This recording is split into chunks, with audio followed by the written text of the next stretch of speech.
Do you love automobiles? Do you like modifying things in a way that probably makes them worse? Do you also have $0 due to global financial struggles that you'll never remotely understand? Well, boy howdy do I have the hobby for you.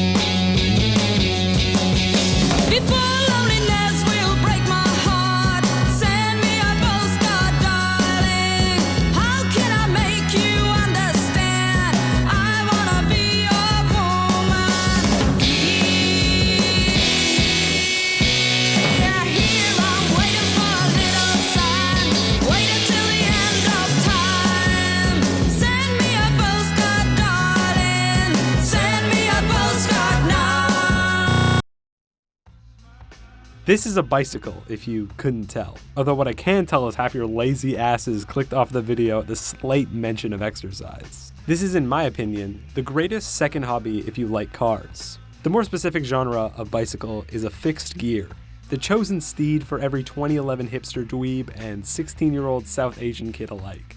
Now why? Why of all hobbies would you pick this one specifically? Well, I've tried a lot of hobbies during my time on this green earth, and I can tell you that this one has the most direct parallels with being a car enthusiast. It's the only one that comes close to scratching that same itch that cars do. At its core, it's basically the same thing. Buying a bunch of cheap, stupid vehicles, modifying them, riding them around with your friends, doing skids, and worshipping inanimate objects. If you've been wondering where I've been for the last year, whoops, it's thinking about these stupid things. So where did they come from, and why should I care?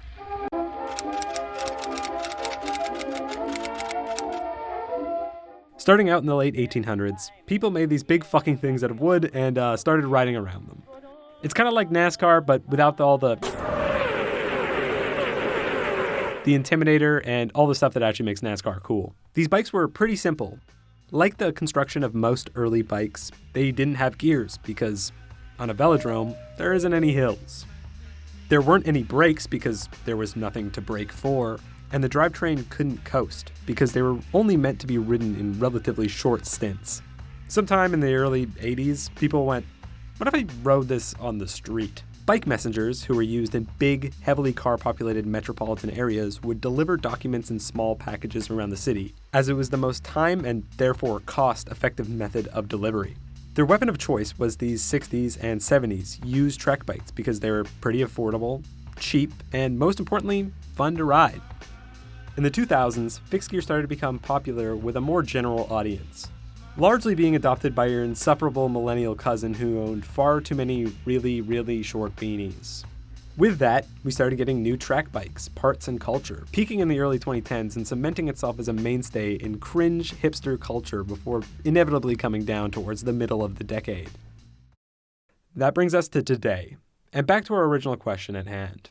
Why fixed gears? Well, it basically has all the heavy hitters from cars. The expensive blue one, the overpriced mediocre Japanese ones, the chronically overhyped one. It's basically the same thing. Joking aside, in actuality, why I think there's a surprising overlap between the two is just down to them basically having similar objectives. The main goal is really having something that you enjoy that can be shared with friends and random strangers. You all like mobbing around and building something that you find simply interesting. A way for you to delve into your specific niche, potentially hunt down rare stuff, and then enjoy it with others. It doesn't help that you can build a really cool bike for the price of just one modification to a car and only a handful of tools. It takes out everything I dislike about other biking disciplines and the car hobby by being affordable and not taking itself too seriously.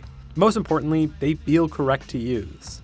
Like a manual transmission, they are basically worse in every conceivable metric, but in the process make it all the more engaging. Which is kind of funny because they are one of the only types of bikes that doesn't involve shifting gears. It's kind of the whole point, but you get it. I know you get it. What I'm saying is it managed to make me, the laziest person I know, want to exercise. To put it bluntly, they're just really fun. So that's it. This is the unscripted part of the video where I'm just going to talk for a sec, but all I really want to say is that If you made it all the way through this video, and if you even found it in the first place, I would highly suggest buying a bike.